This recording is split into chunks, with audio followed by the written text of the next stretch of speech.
Islamic fundamentalism is a problem that the whole world is fighting. And in India, we do see some highly ill informed commentators trying to equate Islamic fundamentalism to Hindu revitalism. Could you please explain the true picture between Islamic fundamentalism and a robust Hindutvadi fight back? See, it again goes back to, because we're talking about fundamentalism, it really goes to the fundamentals. Mhm. And like if I just say, I pick example of a Hindu kid. So the way the Hindu kid goes through everything every day, maybe that every one of us come across a Gayatri mantra once in a lifetime at least. Mhm. So they will come across. So what happens is that you are always, trying being told to worship the nature, and there's nothing else which is going around.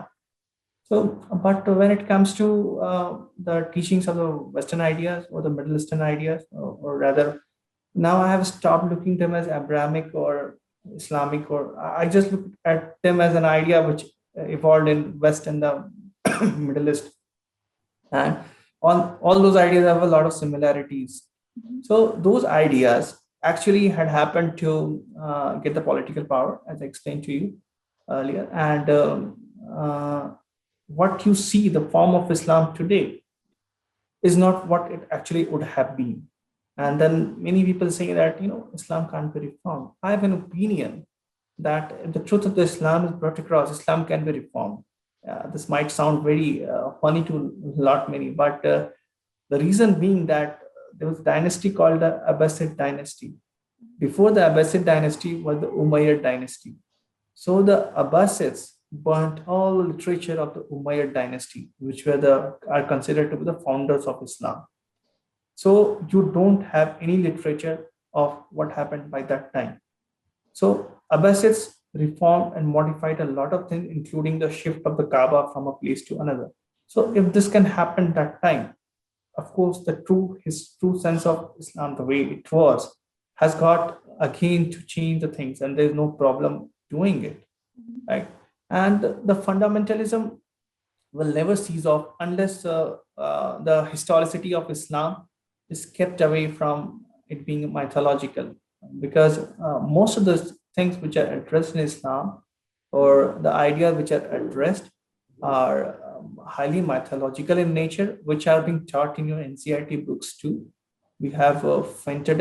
So I don't have any problem if one wants to believe that Prophet Muhammad came on a horse named Burak, and from Mecca to Jerusalem. He flew to the seventh heaven, met Moses. Moses sent him to Allah. Allah gave him 50 prayers, came down. Moses said it's way too much. Then he went up again. Then by doing so, he came down to five. So it's their perspective. It's their idea of looking at their faith. There's no problem in that. But the moment, the way Abbasids wrote the literature, and they made it happen in a way that if it is changed, there's a problem. So if you read what was happening in the 9th and 10th centuries, a lot of literature were being produced about the Islamic literature, and there were the more the war was, the more literature was created. So the community needs to accept it, that something like that was happening. It's not so fundamental. The people have become more slaves to the idea what Abbasids had embedded. It was not supposed to be the way it is, because there are various forms of Islam too. There are multiple layers into it. So it will cease off if we just concentrate a bit on the historical idea of it, and people from the side of the Dhamic side go into more explore into historicity of it. We will need to refrain from embarrassing or humiliating, or the Prophet Muhammad. That's not an act which we should get into. That if someone is happy to worship the man, that's okay. Let it be. Let history text it unfold. Let the truth be judged by the history, not by any faith or something. So we need to get into that. Unless we will do it, fundamentalism will keep on going, because this idea, the way it sits here, the more you criticize them that way, the more fundamentalism will grow. And there's a possibility that even when you bring the true history, that will also bring a lot of brick back. But my opinion is let's take a constructive path rather than being a destructive one. It's none of my interest to really know that what Prophet was doing or someone, but my interest is really that what was happening in the 7th century Arabia and how Islam came into being. And I do believe that even the Muslims should come forward and they should also bring in this literature and talk up it in open that things are not so it's quite complex. Fundamentalism is not go with that ease, as I said it earlier, that it will go, but it will not go by that ease, like how easily I'm saying.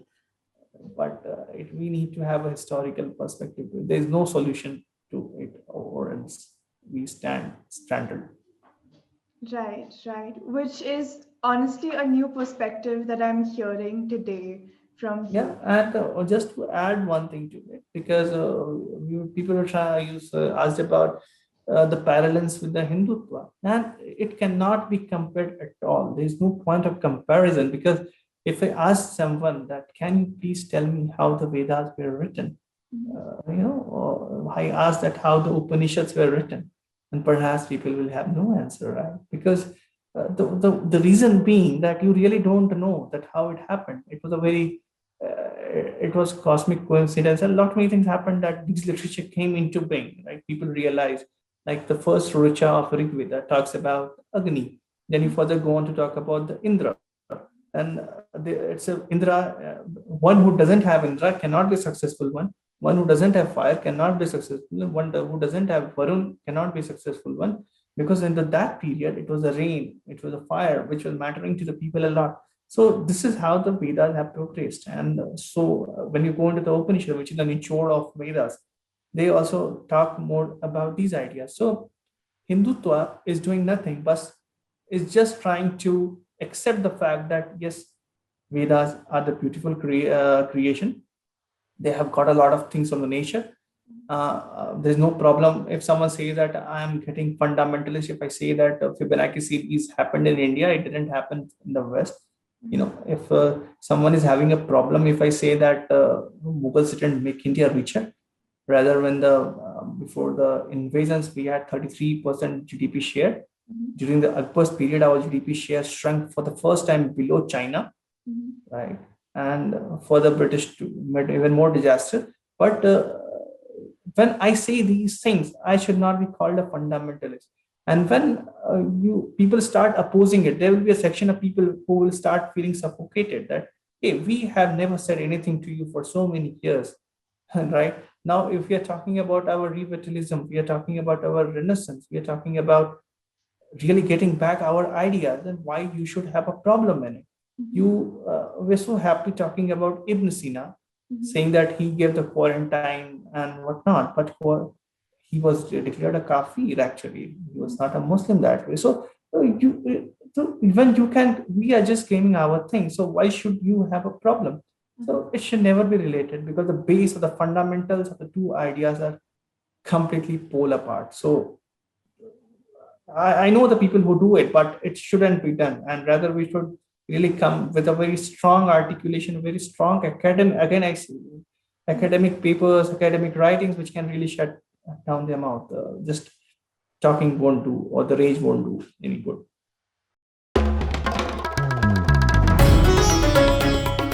Namaste. We hope you enjoyed this Chitti Media content. Please remember to subscribe to us and switch on the notifications for this channel. For our other social media links, more content, and to support our work, please visit citti.net. Dhanyavad. Namaskar.